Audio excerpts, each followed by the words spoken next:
Hello, Kelsey Taylor here.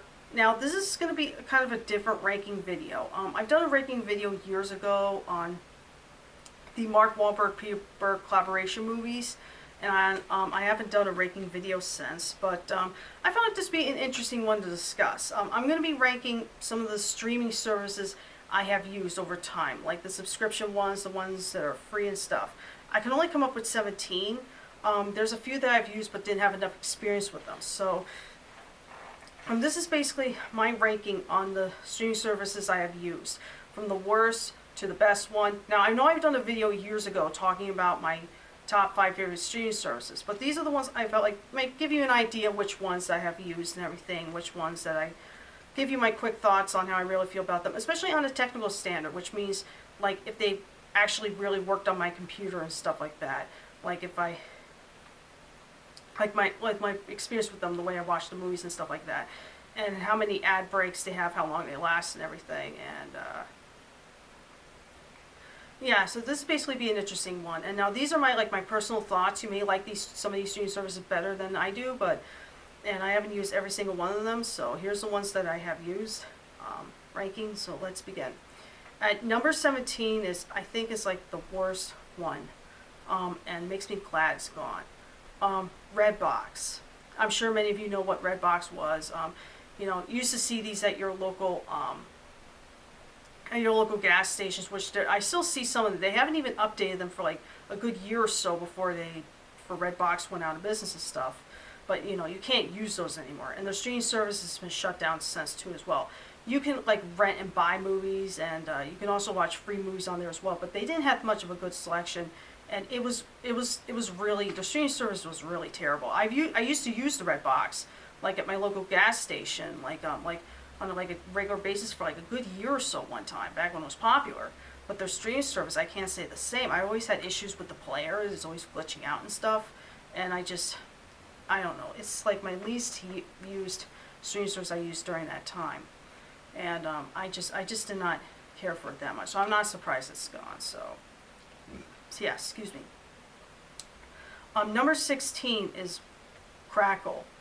I looked up, Crackle is still around. I think Redbox owned them or something. I think Crackle's still around, but I haven't used them in a couple of years. They had way too many app breaks, too many technical problems I ran with them. They sometimes had a decent selection of movies, but not by a whole lot. And with so many ad breaks and always the player always be freezing up on me and stuff like that, it makes it so unusable. And now I haven't used Crackle in like I said, I haven't used it in a couple of years.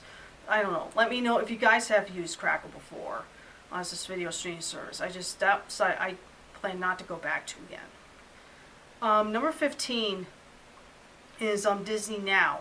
Now, I'm not talking about Disney Plus. I don't have Disney Plus, but I would definitely be praising Disney Plus if I have it. Well, except for a few things.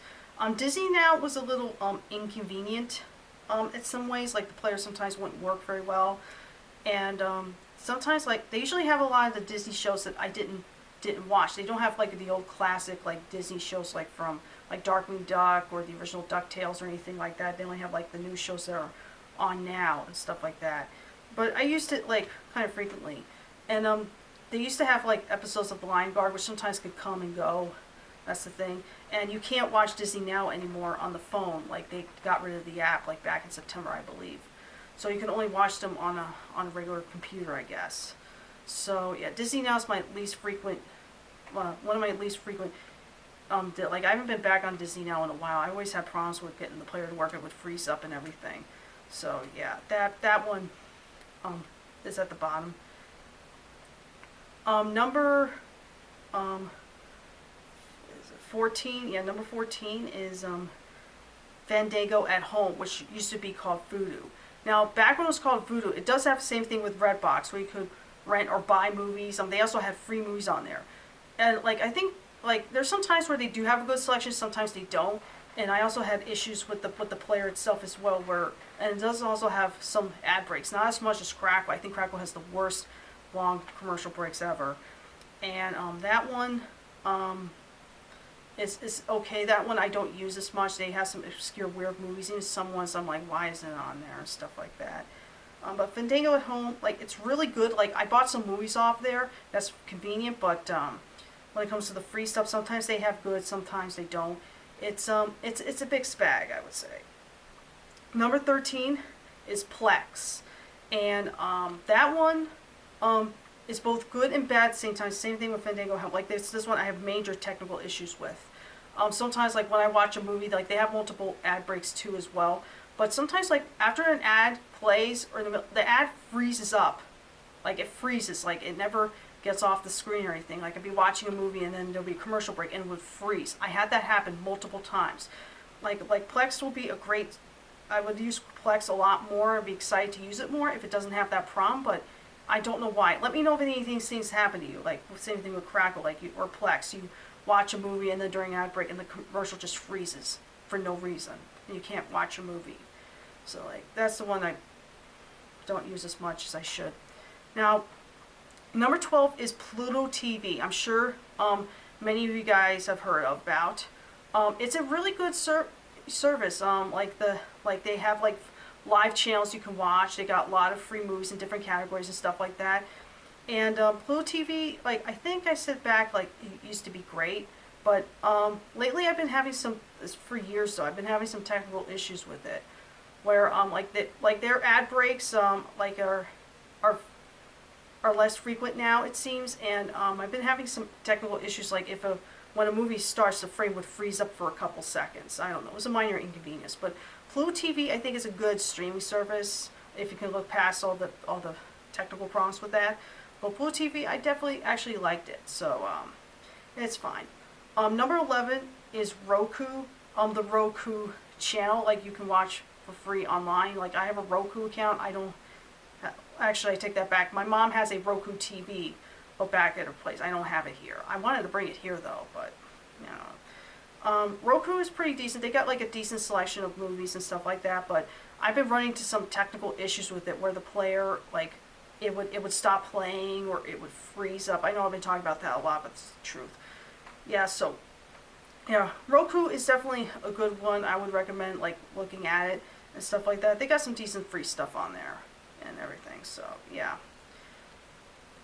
Now here's the ones I don't have any issues with player issues.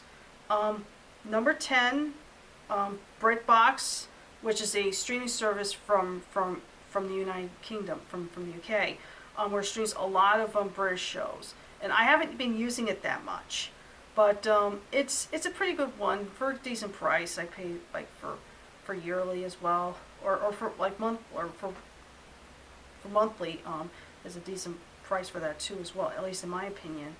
I've been using that to watch the Rowan Atkinson show, Margaret, I think it's called. It's some detective show. They only had 4 episodes of it. That's the reason why I got BritBox.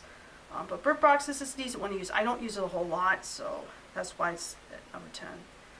Number 9 is the one that was recently discontinued, FreeFeed, which was Prime's free streaming service, which now that Prime now has a lot of their stuff with ads in the beginning, middle, and such like that, I guess it makes sense to get rid of FreeFeed. Now, FreeFeed used to be Internet Movie, IMDb TV. It's the same thing, but they had like a decent selection. Sometimes they had the same movies over and over again, but FreeFeed was okay. Now, luckily enough, the stuff that came from FreeFeed has now been sent to Prime, where you can, I guess they say you can watch those stuff for free without a subscription, or Prime you have to pay for to watch and stuff. So FreeFeed was pretty decent. Like, not the greatest, but it was an okay streaming service I used frequently, and yeah. Number 8 is another one that I don't use as much, but I used it to watch certain movies that I missed, like certain things, like I watched like the Liam Neeson movie, Retribution, and Arthur the King, and I think John Wick Chapter 4 is still on there. I still need to watch that. Stars, which I don't use that much, but it's a pretty decent streaming service. Like, they have a lot of decent movies on there, a good selection, so yeah, that one's okay.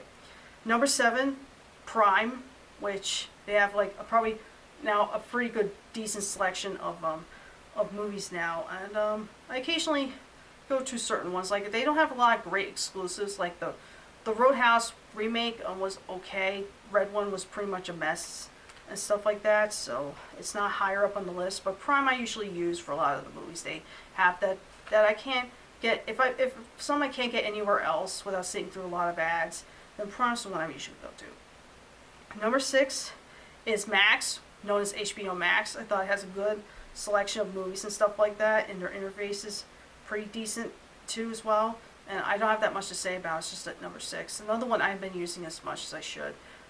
There's some upcoming projects that Max is putting out, which I'm not going to say, but it looks interesting. Number 5, Netflix, which I've been using only for a few select things. Like this is the one I don't have this is the one I don't have the most problems with Netflix. I don't have any technical issues or anything like that. Netflix, pretty good selection. There's some Netflix movies that I liked on there, like the Pee-wee's Big Holiday one I like, and there's some crap on there. That's why it's at number 5 and stuff. Number 4 is Hulu, which they still have a good selection of movies and TV shows. Mainly a lot of good selection of old TV shows on there, like they got the X-Files and stuff like that.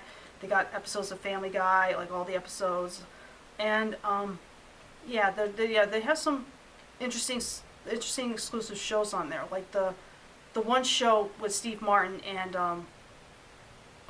Martin Short. Forgive me, I cannot remember the name, but you know what I'm talking about. I watched a few episodes and it was pretty interesting. Yeah, so yeah, Hulu I've been using for years, and that one I really liked as well. Number 3 is Paramount Plus, which they have, again, decent amount of good movies on there, and as well as some old Nickelodeon content, even though not all of it's on there. I'm sure many of you heard by now, which I recently had to buy the DVD box set. They removed the original Doug Show. Don't ask me why. So I'm not happy with Paramount Plus about that, but it's a show I haven't watched in forever, and I want to get the DVD set, so yeah. But Paramount Plus, either way, is a decent, pretty good streaming service, at least in my opinion. Has a lot of variety and stuff. Number 2 is the one I've been using a lot. It's probably my second favorite. I would have put it at number 1, but number 2 is this one. I used to have technical problems with, where the player would stop playing or stuff, or like my internet would get cut off from it. But this one I've been having a good experience with. Peacock. Been enjoying Peacock a lot more. They had a lot of exclusive shows on there that some are hit and miss. Like the Ted Show though was pretty good too, and a lot of stuff that I found on Peacock that I've been enjoying. So Peacock, my second favorite streaming service, and the number one, which if you haven't used it, go get it. It's free. You don't have to pay for it. There's been some, it's been like a mixed bag in the first few years of it, but I felt like it's been improved a lot. It's got a lot more content, and don't have any technical problems with it. It's definitely useful. Tubi. I've been enjoying the hell out of Tubi in the past couple of years. It's gotten better, and got a lot of some stuff on there. I've done like dozens and probably 20 videos or 21. I did like a 20 parter of going through the Tubi content back during the first year of the pandemic, or the second year of the pandemic. You'll see, and some of the videos I filmed were very long. Sorry about that, but I think Tubi has improved greatly since, and I really enjoy it a lot. And that one I really get excited when I get around using it. So that's the 17 streaming service that I have used, from the worst to the best one. And let me know what you think of these streaming services. Have you ever used them? Which one do you watch the most and stuff? And how about you mention the other streaming services that I haven't mentioned that you would like me to check out at some point, but it has to be free, because there's not that much I can afford right now, but that's all I can, these basically ones that I have used and my experiences with them and everything. So thank you guys so much for watching, and I'll see you next time. Adios.